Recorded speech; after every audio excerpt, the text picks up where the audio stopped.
pastor Josué. Louvado seja o nome do Senhor Deus para todo sempre. Meus queridos irmãos, eu vos saúdo com a graça e a doce paz do Senhor Jesus. Vos saúdo com a graça e a doce paz do Senhor Jesus. Quem trouxe Bíblia, por favor, faz assim. Aleluia. Coral de irmãs, parabéns, Deus abençoe. Hoje pela manhã eu estive falando com as irmãs rapidinho, mas foi uma bênção. Muito obrigado. Abra comigo a sua Bíblia, por favor, no livro que recebe o nome de Neemias. Eu comecei falando sobre Neemias hoje pela manhã, mas pela manhã eu falei sobre as propostas do inimigo, as tentativas de Sanbalate, Tobias e Gesem de fazer Neemias desistir do projeto da reconstrução das muralhas de Jerusalém, que haviam sido destruídos ou destruídas no período da invasão de Nabucodonosor de Babilônia, capítulo 2. Agora à noite eu quero, conforme o Senhor me propôs, trazer uma reflexão sobre as portas destes muros ou daquelas muralhas. Nós estamos na 88ª Escola Bíblica de Obreiros aqui de Alagoas. Parece-me que 96º ano da igreja, e estamos em pleno ano de comemoração do centenário das Assembleias de Deus no Brasil. E acredito que Deus tem algo dentro disso para partilhar conosco, e eu me coloco para ser instrumento seu, a fim de que Ele seja glorificado e somente Ele. Neemias capítulo 2, versículo 11, 12 e 13, diz assim: Cheguei, pois, a Jerusalém, e estive ali 3 dias. Então de noite me levantei, eu e uns poucos homens comigo, e não declarei a ninguém o que o meu Deus me pusera no coração para fazer por Jerusalém. Não havia comigo animal algum, senão aquele que eu montava. Assim saí de noite pela porta do vale, até a fonte do dragão, e até a porta do monturo, e contemplei os muros de Jerusalém que estavam demolidos, e as suas portas que tinham sido consumidas pelo fogo. Versículos 17 e 18, por gentileza. Então eu lhes disse: Bem vedes vós o triste estado em que estamos, como Jerusalém está assolada, e as suas portas queimadas a fogo. Vinde, pois, e edifiquemos o muro de Jerusalém, para que não estejamos mais em opróbrio. Então lhes declarei como a mão do meu Deus me fora favorável, e bem assim as palavras que o rei me tinha dito. E eles disseram: Levantemo-nos e edifiquemos, e fortaleceram as mãos para a boa obra. Quem pode dizer amém?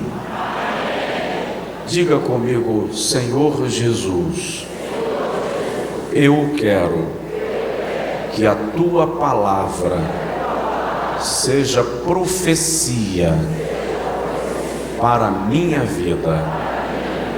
Fala comigo. Amém. Queridos, antes de começar a falar, eu quero expressar o meu agradecimento, a minha gratidão. Eu estou acompanhado com uma equipe composta de 11, 12 pastores, obreiros, e a calorosa recepção e carinhosa atenção que os irmãos estão dispensando para nós aqui em Alagoas. Muito obrigado. Eu sempre fui muito bem tratado aqui, tá? Mas desta vez viemos em um grupo maior e ainda assim, muito obrigado. Muito bem tratados estamos sendo. Minha gratidão. Deus abençoe em nome de Jesus.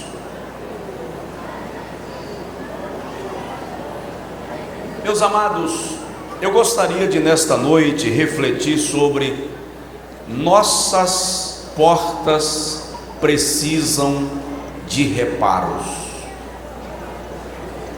Nossas portas precisam de reparos. Estamos cercados pelo inimigo. Não podemos brincar com o peso de responsabilidade que Deus quis depositar nas nossas mãos, bem como confiar aos nossos cuidados. A sua obra requer atenção, desvelo, paixão. Como eu disse, estamos numa data comemorativa, tanto do ponto de vista local, estadual, quanto geral, visto que nós estamos celebrando 100 anos de movimento pentecostal no Brasil. E por graça e cuidado de Deus conosco, nos tornamos, enquanto igreja, enquanto denominação, o maior movimento pentecostal do planeta. Tudo isso é resultado de um planejamento divino, de um zelo de Deus, de um querer de Deus para conosco. Mas Neemias, no capítulo 3, que será o capítulo onde vamos nos concentrar um pouco, traz para nós a revelação de alguns cuidados e de algumas prioridades que precisamos ter, bem como atentar, no que se diz respeito à nossa história enquanto igreja, enquanto povo de Deus, enquanto povo separado por Deus para um propósito, para uma época e com um alvo a ser alcançado. Eu mencionei pela manhã que Neemias foi copeiro do rei Artaxerxes Longímano, aí por volta do ano 445 antes de Cristo, já no período que Israel estava no cativeiro e o Império Medo-Persa já assumira o comando das províncias, tendo dominado todas as províncias de Babilônia. A função de Neemias era uma função honrosa, arriscada e lucrativa, visto que ele funcionava mais ou menos como um filtro para o rei. Se alguém intentasse matar o rei, Neemias, antes que o rei ingerisse o seu vinho, era quem experimentava, para assim manter sua majestade em segurança.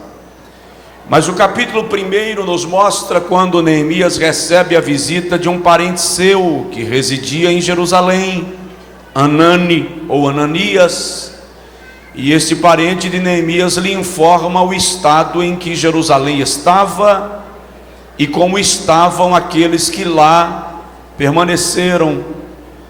E Neemias se entristece. A Bíblia diz que ele orou e chorou e jejuou. E quando ele aparece diante do rei, o rei percebe o seu abatimento de alma, a sua tristeza, e lhe indaga a razão da sua aflição.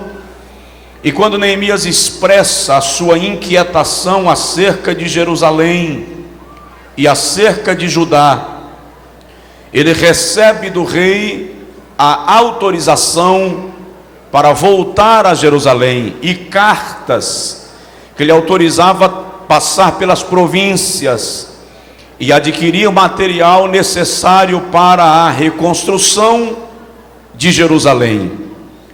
Aquilo era necessário porque as províncias ao redor viviam em constante tumulto e movimentação política e guerras, e Jerusalém sem muralhas era uma cidade vulnerável.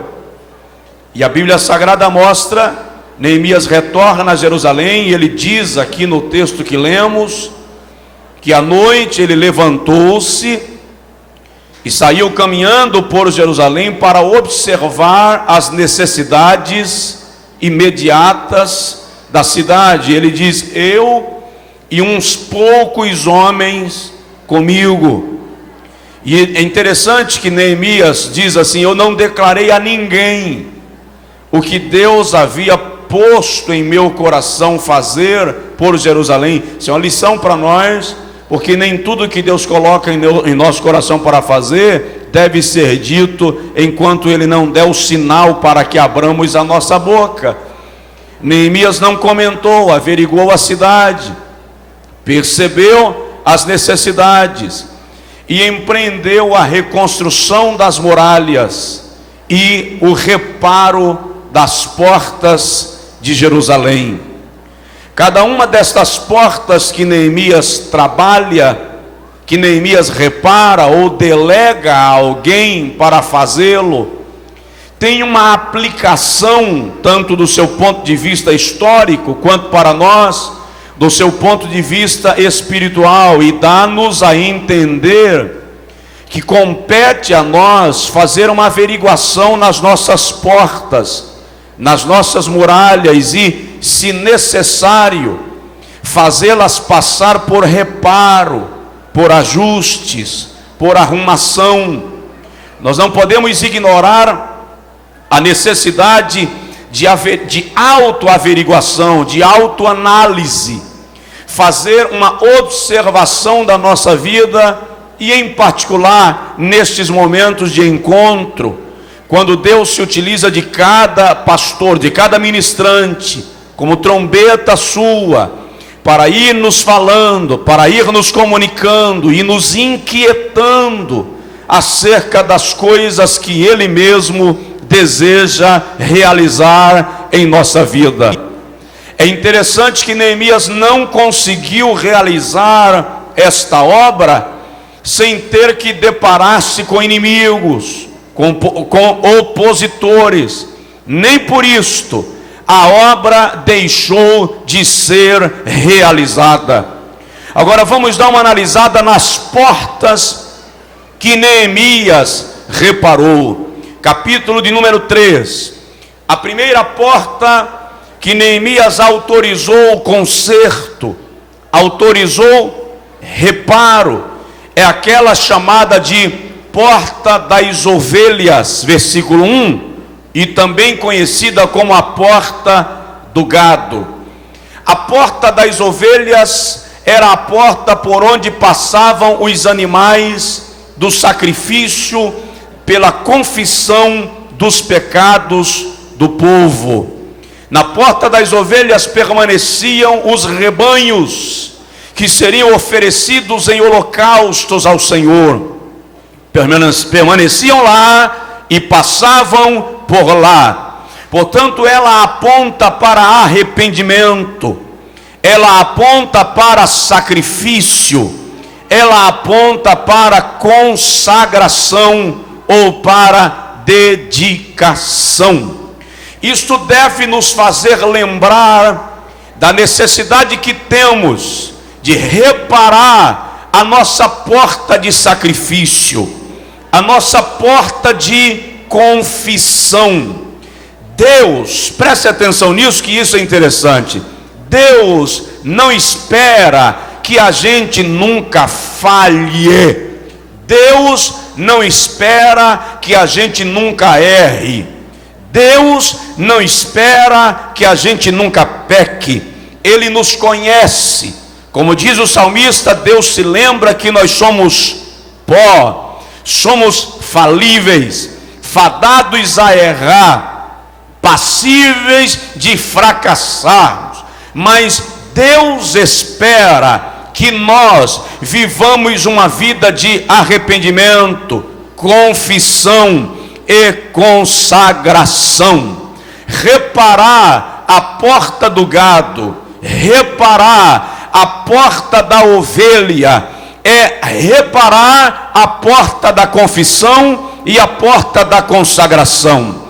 É dar uma olhada nas gavetas de nossa alma e ver o que há lá que precisa ser corrigido, que precisa passar por um tratamento divino. No Salmo de número 32, versículo de número 5, o salmista declara: confessei-te o meu pecado, e a minha iniquidade não encobri. Ou seja, consertar, reparar a porta das ovelhas é se oferecer em sacrifício no altar de Deus, é se oferecer por consagração a Deus, é render-se por dedicação a Ele e dizer: Senhor, eu não pretendo manter coisa velha guardada na minha alma,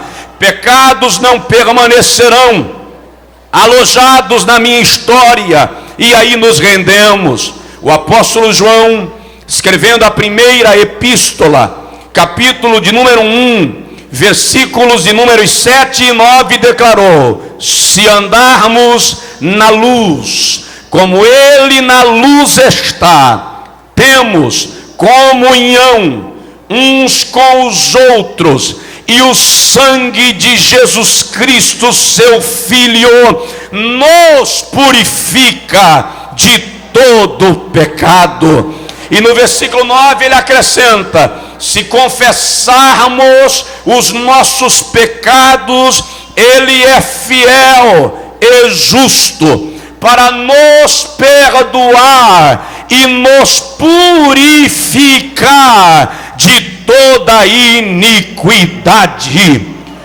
Reparar a porta das ovelhas é resgatar um hábito que já não se pratica na maioria dos lugares, o hábito de confessar as nossas transgressões, de nos prostrarmos diante de Deus e dizer para Ele: eu me rendo, se entregar. Eu lembro-me, cheguei em casa alguns anos atrás, meu filho tinha em torno de 5, 6 anos de idade, e quando eu parei o carro, ele saiu com as 2 mãos estendidas, e ele disse assim: pode bater.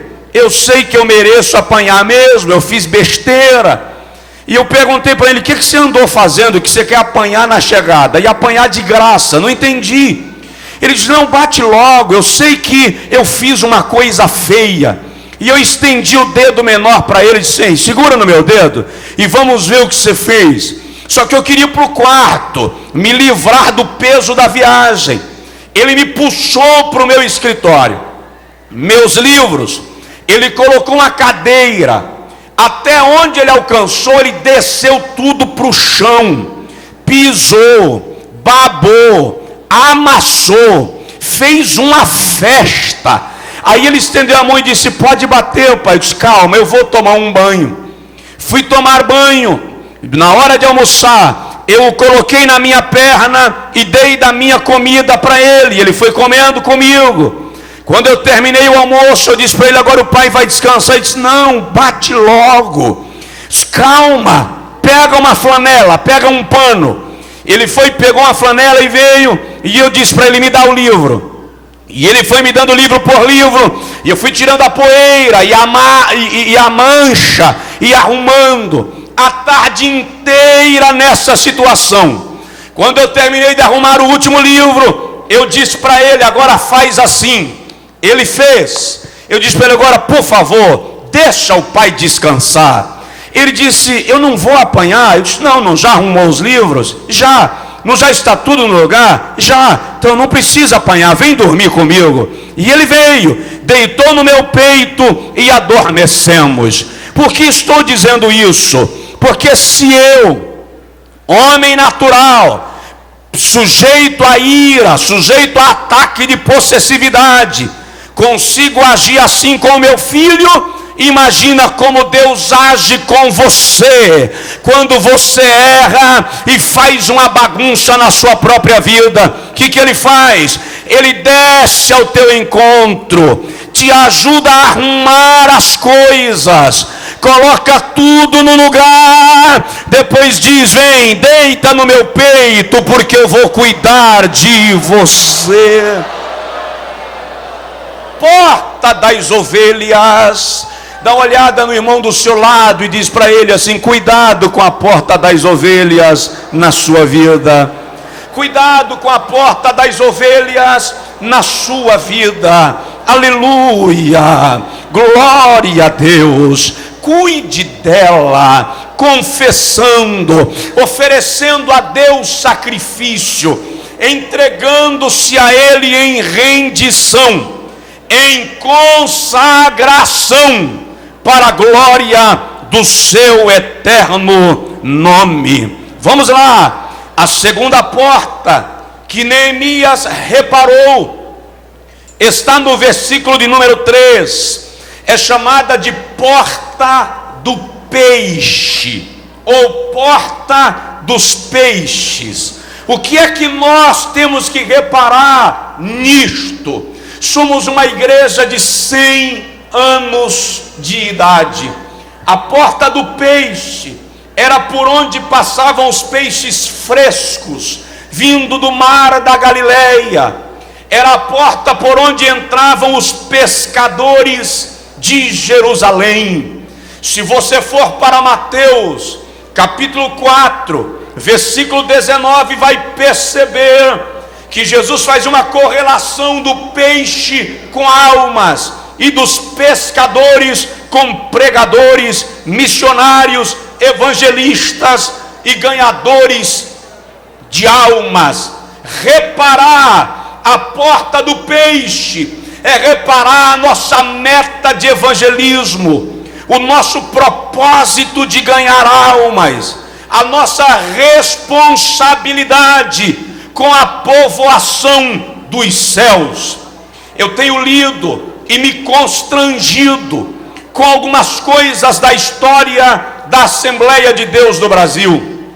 Por exemplo, na década de 50, diz a pesquisa que um crente ganhava cerca de 80 almas por ano. Hoje, 2011, 40 crentes ganham uma alma por ano. Olha a inversão. 1950, ganhava 80. Século 21, 40 ganha 1. Por quê? Porque a porta do peixe precisa de reparo. A nossa prioridade de almas precisa ser revista. Analise que na década de 60, em pleno militarismo, não tínhamos programas de televisão, não tínhamos templos suntuosos. A nossa igreja primava por um conservadorismo que incomodaria a geração presente. E a Assembleia de Deus cresceu na década de 60 e na década de 70 a 23,5% ao ano. Século 21, temos templos suntuosos, frotas de carros, viajamos de avião, pregamos na televisão, transmitimos culto pela internet, e a igreja Assembleia de Deus cresce a 5,3% ao ano. Década de 70, não tínhamos nada e crescíamos a 23. Século 21, temos tudo e crescemos a 5%. O que está acontecendo? É preciso restaurar a porta do peixe. É preciso rever as nossas metas evangelísticas. Como anda o nosso amor pelas almas? Estamos importando teologias, estamos importando conceitos, estamos fotocopiando inovações e perdendo a maior meta, que é ganhar almas para o reino de Deus e glorificarmos o nome de Jesus. É tempo de reparar a porta do peixe.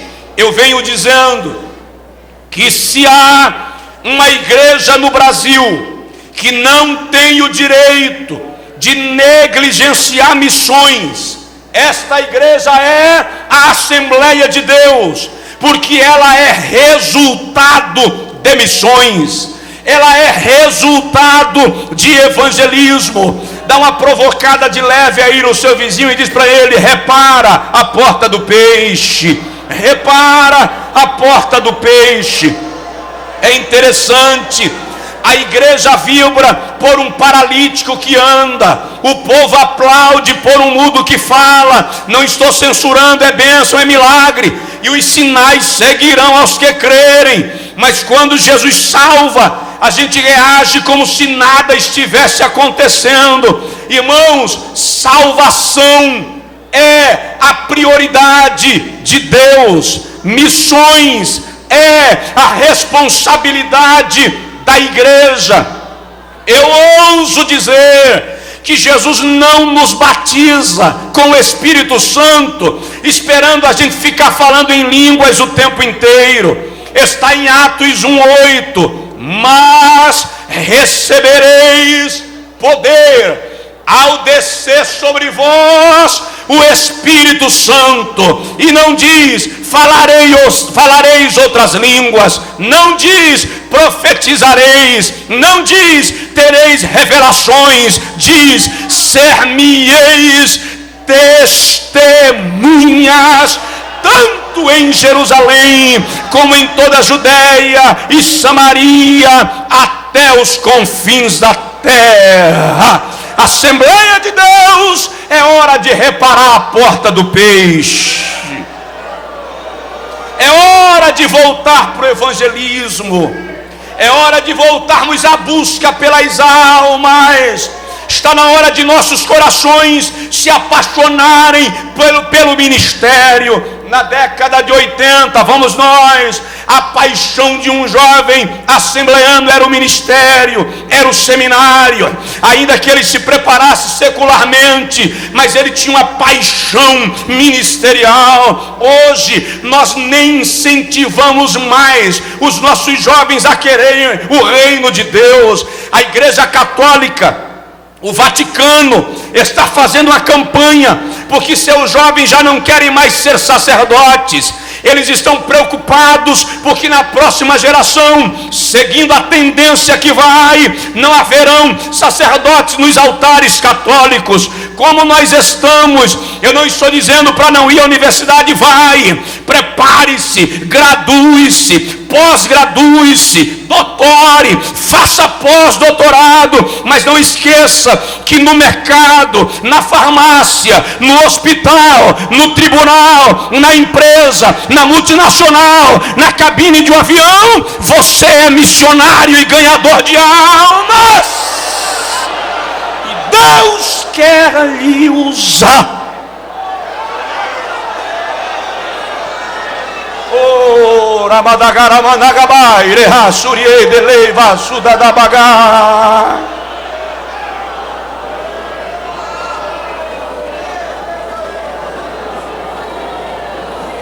Aleluia, aleluia. A primeira porta que Neemias reparou foi a porta das ovelhas, sacrifício, confissão. A segunda porta que Neemias reparou foi a porta do peixe, fala de evangelismo. A terceira porta que Neemias reparou está no versículo 6. É chamada de a porta velha. Em algumas versões é chamada de porta da antiga.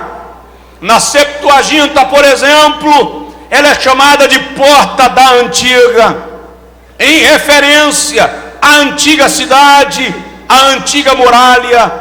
A porta velha fala de rever nossa história, fala de rever nossas tradições, fala de rever nossos costumes, fala de rever as nossas responsabilidades. Reparar a porta velha é dar uma olhada na geração anterior, ou por que não, nas gerações anteriores, e ver o que eles deixaram para nós, que nós estamos largando de mão e precisa ser resgatado. Eu disse outro dia, numa convenção, que eu e essa minha geração, nós somos a 5ª geração de pastores no Brasil, e alguns desta 5ª geração estão cometendo o equívoco, o erro, a falha de ignorar a grandeza do trabalho da geração anterior. E mencionei Davi e Salomão. Davi era a geração que representa a nossa geração anterior. Ele passou o reino para Salomão. Não era rico, mas era um reino de paz.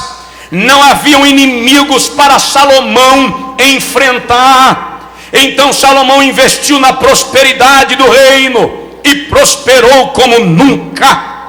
Mas é interessante lembrar, Davi cometeu erros, mas teve um erro que Davi não cometeu: ele não se afastou de Deus.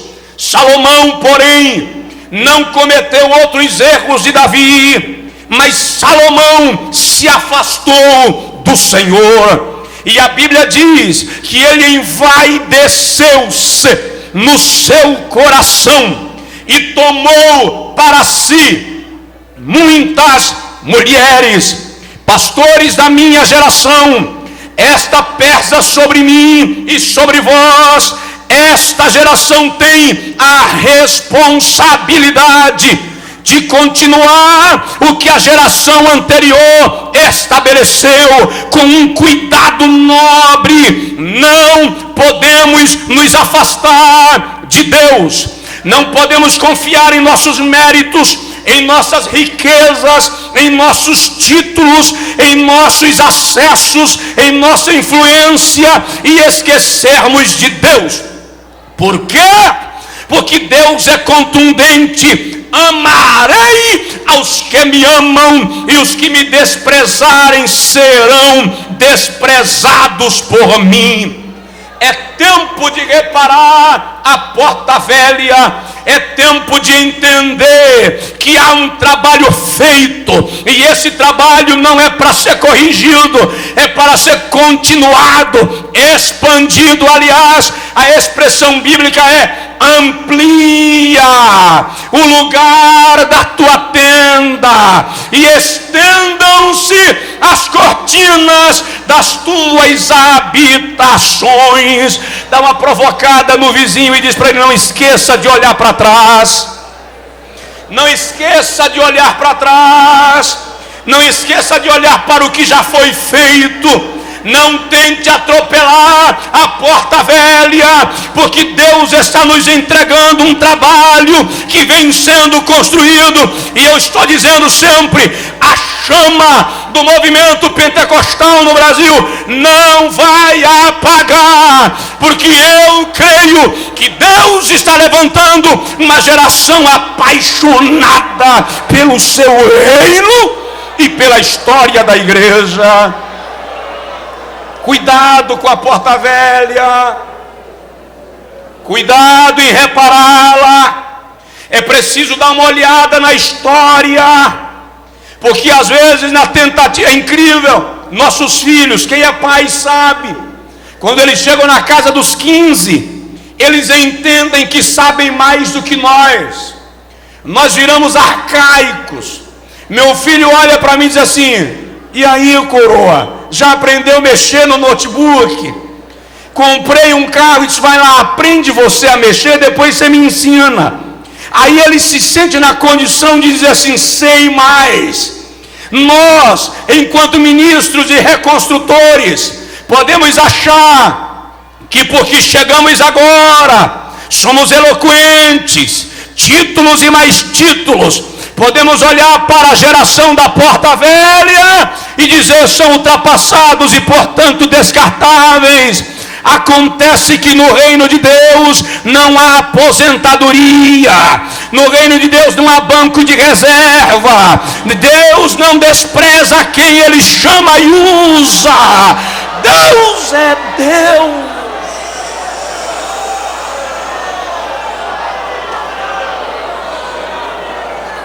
Oh, aleluia.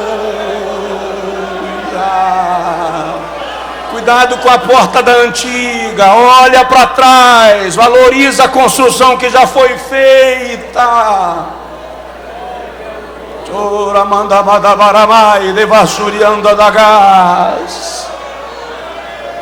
A história da igreja, irmãos, é como uma corrida de bastão. Uma geração passa o bastão para outra e a velocidade não pode diminuir. Há um alvo, há uma meta. Nós vamos comparecer diante de Deus e responderemos pelo nosso tempo e pela nossa responsabilidade. Dá uma sacudidela de leve no vizinho e diz para ele: precisamos reparar as nossas portas.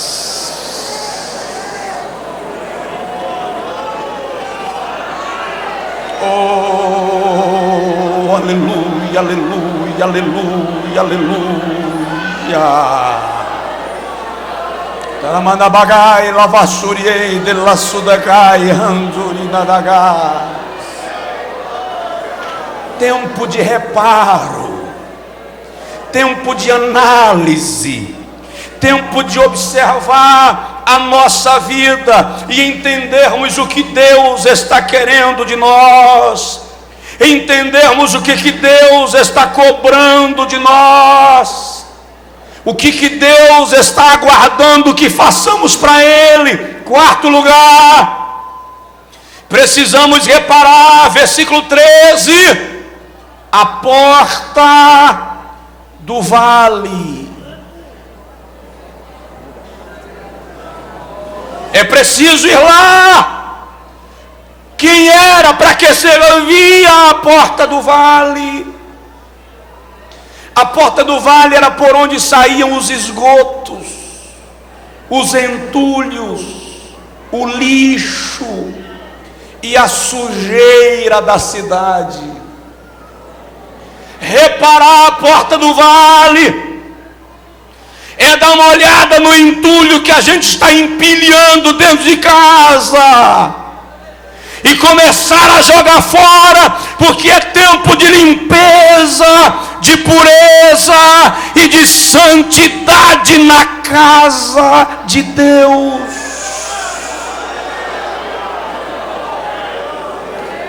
O salmista declara: santidade convém à tua casa. Lá em Levítico capítulo 11, versículos 44 e 45, o Senhor diz: santificai-vos e sede santos, porque eu sou o Senhor vosso Deus, e eu sou santo. Levítico capítulo 20, versículos 7 e 8, o Senhor diz: santificai-vos, eu sou o Senhor que vos santifica. Reparar a porta do vale é passar por uma limpeza, é dizer para Jeová: entra aqui, faz uma análise e tira toda a bagunça que haja dentro de mim. É dizer para Deus: conserta a minha vida, me lava, me purifica, tira o entulho. que haja em mim. Lá vai, na parábola da dracma perdida, Jesus diz que a mulher acendeu as lamparinas da casa e varreu a casa. A expressão indica, numa linguagem moderna, que ela fez uma faxina na casa. Ninguém faz faxina sem tirar móveis do lugar. Faz, irmãs. Deus estava ali desarrumando as coisas, representado na mulher, para encontrar a dracma perdida. Eu ouso dizer que nós estamos em um tempo em que as lamparinas estão sendo acesas e o Espírito de Deus está varrendo a casa. O que for vaso sujo ele vai limpar, o que for vaso quebrado ele vai restaurar, mas o que for entulho ele vai jogar fora, porque a obra precisa andar. Não pode ficar entulho na sua alma, não pode ficar entulho entre nós. Gera enfermidades, insetos, animais peçonhentos. É preciso reparar a porta do vale e dizer para Deus: tira de nós aquilo que não te glorifica. Aleluia. Eu fui pregar numa igreja há muitos anos atrás. Eu era bem novinho, os cabelos brancos ainda não me ameaçavam. Quando eu cheguei na igreja, preguei o sábado à noite. Sabe, uma igreja linda, espetacular. Não tinha caixa de som prejudicando o cenário. As caixas eram embutidas nas paredes. A igreja toda cortinada. Microfone espetacular. O som extraordinário. A orquestra fora de série. Uma coisa linda. Mas o culto parecia aquela taça de cristal intocável. Aquela coisinha assim bem montada. Eu sabia que Jesus não estava lá. Quando terminou o culto, eu fui para o hotel. Eu fui orar incomodado. E eu disse: Deus, o que está acontecendo? O que está de errado? Fala comigo. E orei até as tantas da madrugada. Fui dormir, levantei mais cedo e voltei a orar. E perguntei: Senhor, o que há de errado aqui? Lá para as 7 da manhã, o Senhor me disse assim: Josué, há tanto pecado entre esse povo, tanto pecado, que meu espírito não pode mais conviver com eles. E eu falei com Deus: e daí, o que eu faço? O Senhor me disse: pregue a palavra que eu colocar na sua boca. E eu disse: tá, falarei o que o Senhor mandar. Fui para a igreja, e era uma igreja que o pastor em todo culto tinha o hábito de primeiro levar o pregador no gabinete para fazer uma rápida oração, e ele me levou e oramos juntos. Depois da oração eu disse para ele: pastor, Jesus me disse algo constrangedor hoje pela manhã sobre a igreja que o senhor pastoreia. Ele me disse: o que foi? Eu falei com ele: Deus me disse que não vem mais aqui, tem tanto pecado aqui dentro que ele não congrega mais aqui. Ele veio hoje para me fazer companhia, e quando eu for embora ele vai comigo e vai largar só. Ele disse assim: Josué, eu sei que está uma baderna de louco aqui, mas eu estou com mãos e pés atados, eu não posso fazer mais nada, perdi o controle, não posso abrir a boca. E eu perguntei para ele: e eu posso falar o que Deus me mandar falar? Ele disse: fala, a igreja é de Deus. Quando eu cheguei no púlpito e comecei a ministrar, por alguma razão eu não lembro nada do que eu falei naquela manhã, eu não sei o que eu preguei naquela manhã, eu não lembro nem o versículo que eu li naquela manhã, mas com uns 20 minutos a galeria se movimentou. O povo começou a descer. Eu pensei que eles estavam indo embora, mas não, eles começaram a ajoelhar na frente do púlpito, iam colocando o rosto no chão. Jovens tiravam preservativos da carteira e jogavam em cima do púlpito. Irmãos tirando carteira de cigarro do bolso e jogando em cima do púlpito. Do púlpito alguns obreiros foram descendo, e Deus foi gerando um avivamento, uma transformação. Eu parei 12:30, fui ao almoçar, mas soube que até 3 da tarde tinha gente de joelho, porque quando a porta do vale é consertada, o entulho é jogado fora.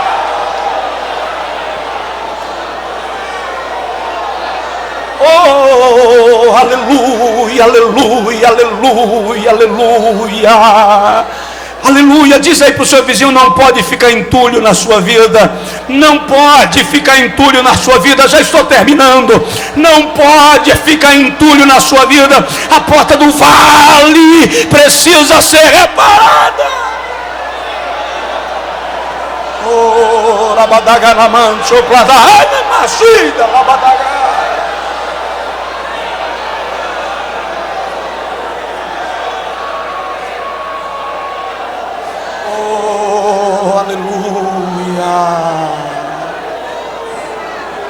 Aleluia, aleluia, aleluia.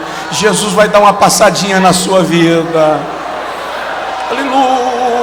Jesus vai dar uma observada em nossa vida para fazer uma limpeza. Ele não vai lhe jogar fora. Ele só quer tirar o entulho. Lá atrás, aí no meio. Aleluia. Sinta o poder da graça de Deus, a ação do Espírito aqui em cima, fluindo em nós, reparando as nossas portas. Ora manso rabadagashi amandarama.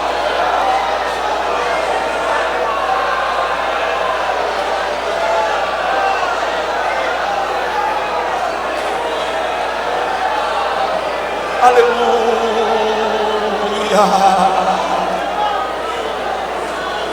Aleluia. Aleluia.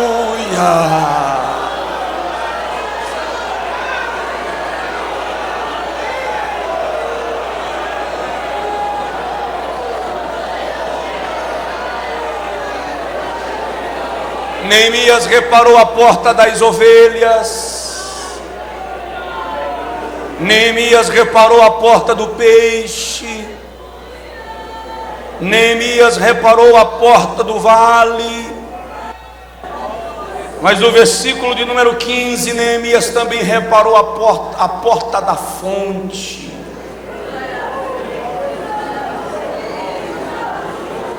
Era onde ficava a fonte de Betesda. Neemias reparou porque a porta da fonte apontava para as águas do milagre. A água era elemento imprescindível na região por ser deserto. Reparar a porta da fonte é reparar, é buscar renovar a nossa aliança com Deus para o recebimento das suas bênçãos. Água na Bíblia fala de bênção, fala de plenitude, fala de derramar de Deus. Reparar a porta da fonte era lembrar para Israel que havia uma fonte aberta para aqueles que são fiéis ao Senhor.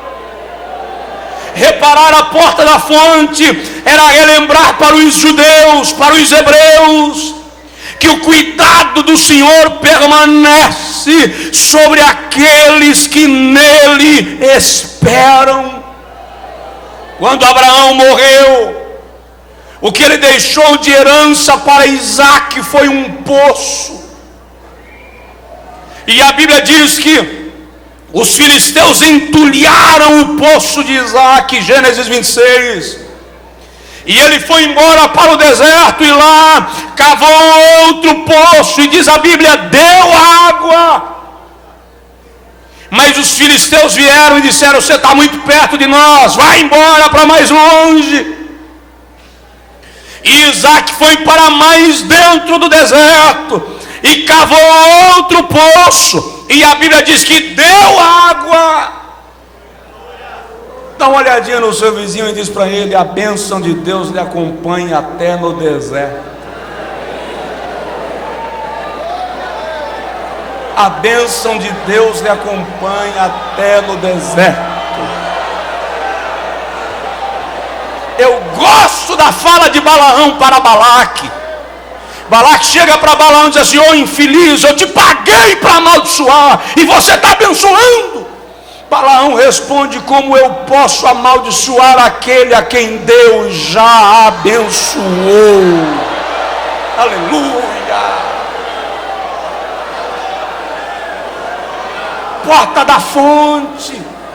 Os pastores de Gerar chegaram e disseram a Isaac: o poço é nosso, a terra é nossa, vai embora. Isaac foi embora para mais dentro do deserto. Chegou lá, cavou outro poço, mas a Bíblia diz que agora o poço não deu água. E todos os dias no entardecer, o empregado chegava, olhava para Isaac e dizia: Senhor, não encontramos água. E Isaac começou a se preocupar por causa dos animais, por causa do rebanho. Todo dia não encontramos água. Até que Isaac teve uma ideia. Mandou chamar Abimeleque, que tinha tomado o primeiro poço. Quando Abimeleque chegou, Isaac fez um banquete para Abimeleque e fez Abimeleque comer fartamente. Era inimigo, roubou meu poço, mas come, eu vou te dar banquete. Depois que Abimeleque comeu, Isaac, diz a Bíblia, deu presentes para Abimeleque. É meu inimigo, você roubou meu poço, me prejudicou, mas eu vou te dar presentes.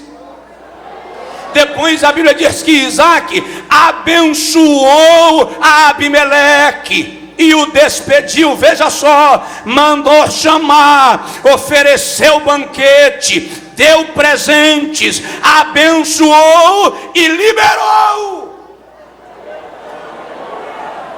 Deixou ir. E a Bíblia diz assim: e tendo Abimeleque acabado de sair, chegou o empregado de Isaac e disse: Senhor, encontramos água. Com detalhe, são águas vivas. Sabe qual é a diferença de ter um poço de água parada e ter um poço de águas vivas? É que águas vivas ali é a nascente de um rio. O que Deus estava dizendo para Isaac era: tomaram teu poço uma vez, entulharam teu poço outra vez, entulharam o terceiro poço, agora eu vou te dar um rio. Eu quero ver quem é que entulha rio, eu quero ver quem é que toma rio. Querido, não te preocupa com quem roubou teu poço. Deus tem um rio reservado para você.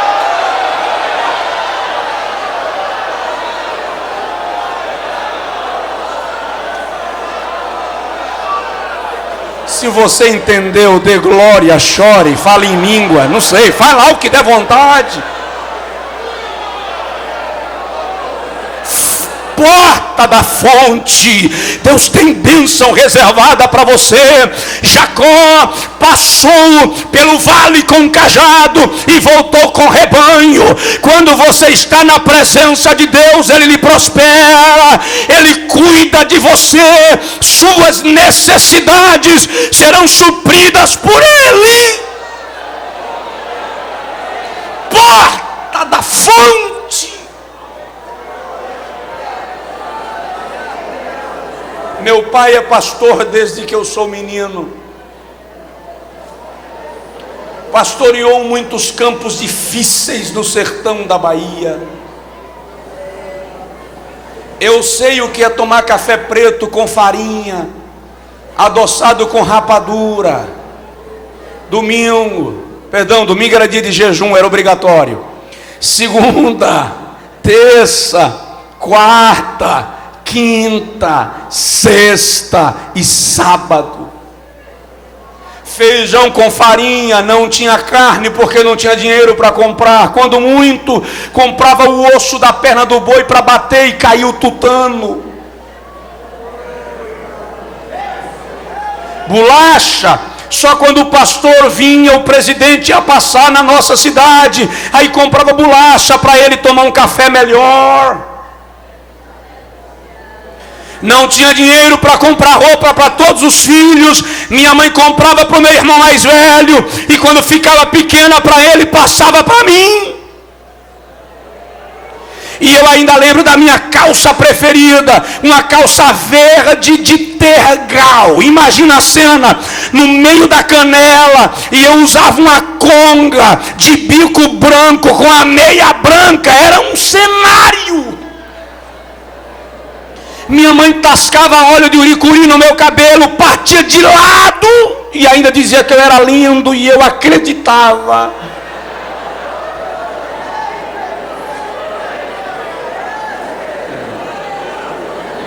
Mas eu agradeço a Deus que a minha mãe profetizou muito sobre a minha vida. Todas as vezes que eu ia reclamar do café preto com farinha, ela dizia: não reclama, um dia você vai escolher o prato que quer comer. Eu ia reclamar da calça que eu não gostava porque estava curta, ela dizia: não reclama, um dia você vai abrir o guarda-roupa e escolher a roupa que quer vestir. Guarda-roupa que nada, não tinha guarda-roupa lá em casa, era caixa. Eu reclamava da conga, e ela dizia: para, deixa, um dia você vai escolher o sapato que quer calçar. Cada vez que eu chego hoje num restaurante para jantar, e o camarada pergunta: o senhor quer fazer o pedido? Eu lembro que a minha mãe profetizou isso para mim. O que eu estou dizendo para você nessa noite é que a porta da fonte está aberta, a porta do milagre, da bênção, do cuidado de Deus.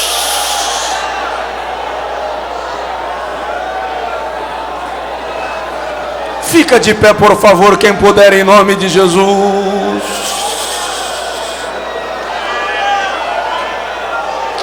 Oh, aleluia.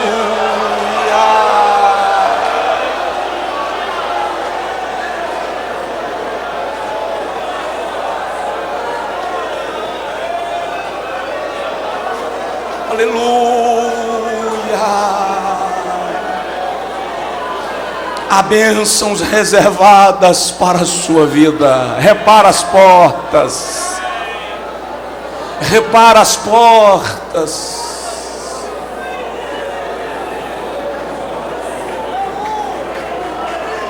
Há mais duas portas que eu poderia falar, o tempo já não me confere o direito.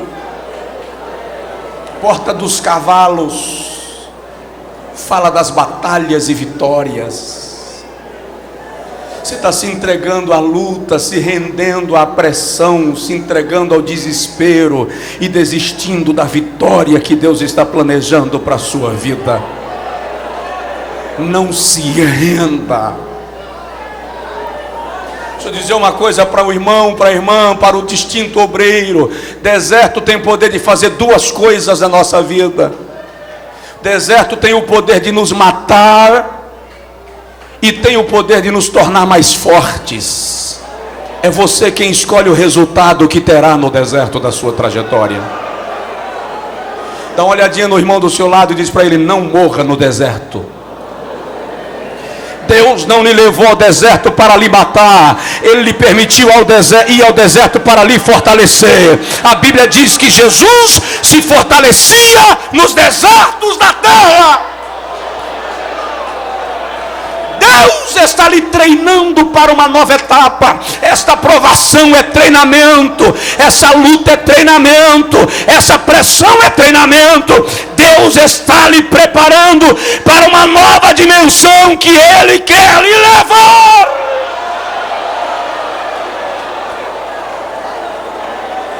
Você não pode ir sem treinamento, irmão.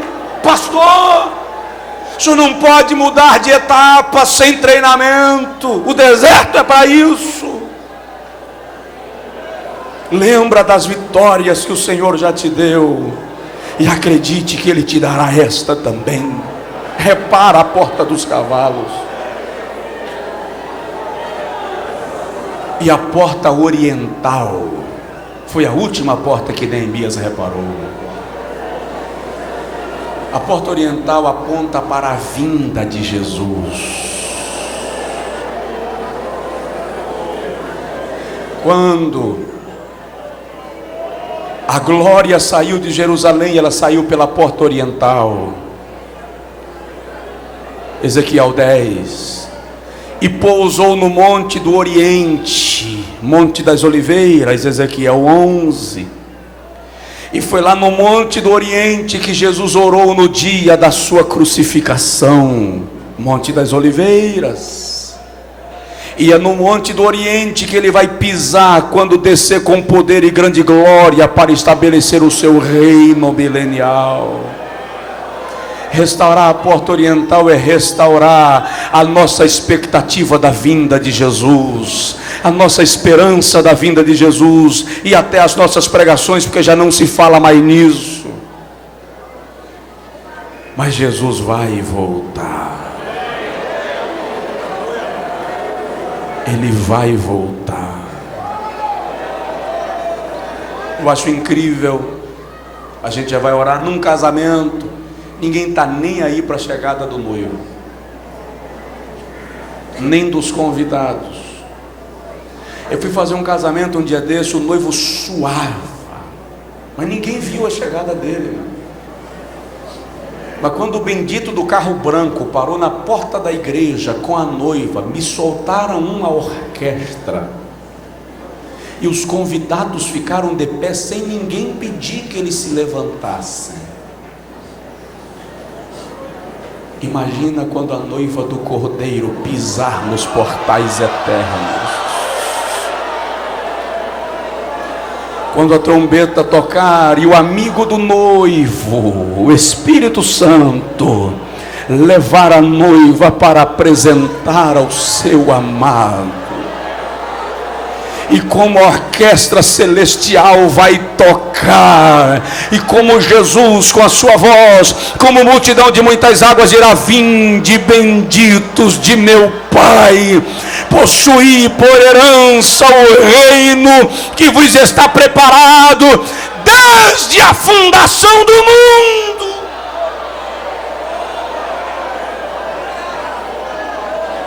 Diz aí para o irmão do seu lado: quero ver você lá.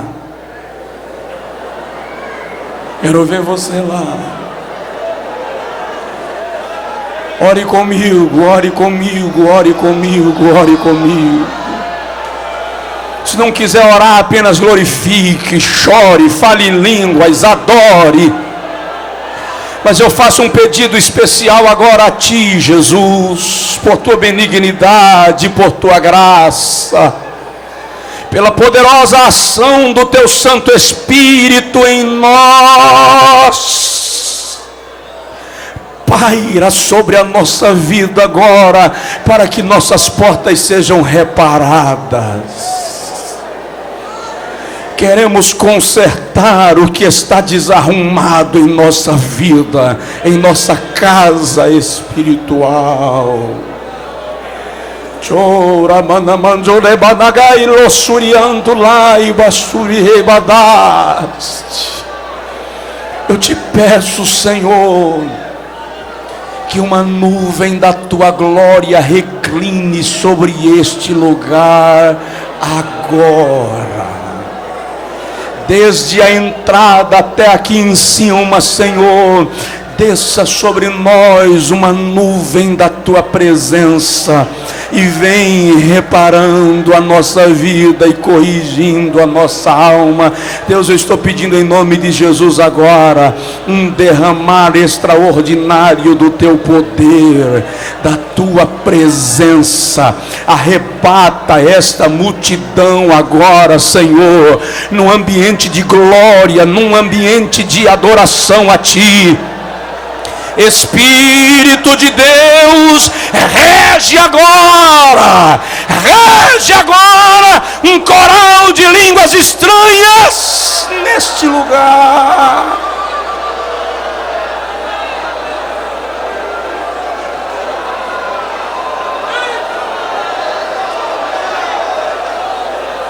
Oh, Amanagaramanabassuriano, Ramanagassunabala.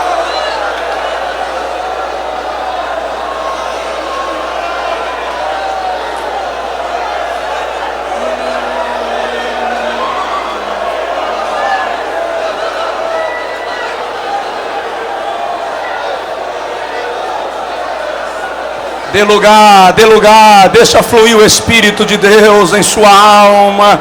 Adore a Deus, adore a Deus, adore a Deus. Fale em línguas espirituais. Deixa o Espírito reger a sua alma em cântico de louvor nesta noite. Deixa o Espírito reger a sua alma com variedades de línguas esta noite. As nossas portas estão sendo reparadas. 96 anos de história desta igreja, 100 anos de pentecostalismo no Brasil. Deus está reparando as nossas portas para que tenhamos a próxima década, quiçá o próximo século, vivendo debaixo da glória de Deus.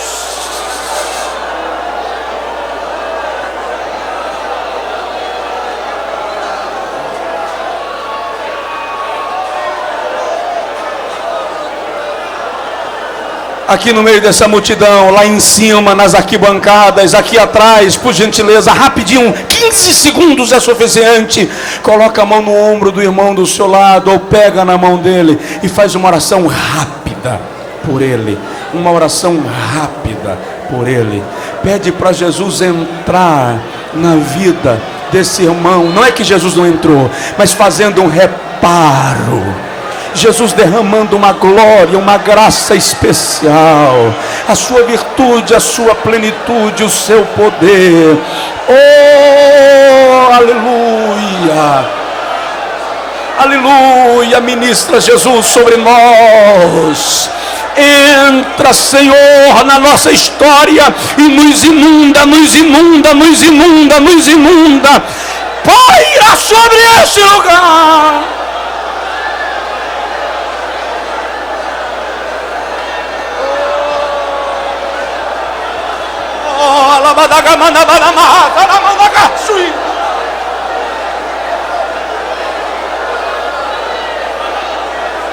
Tira mando com a sura mandura, sura mandura badabaga.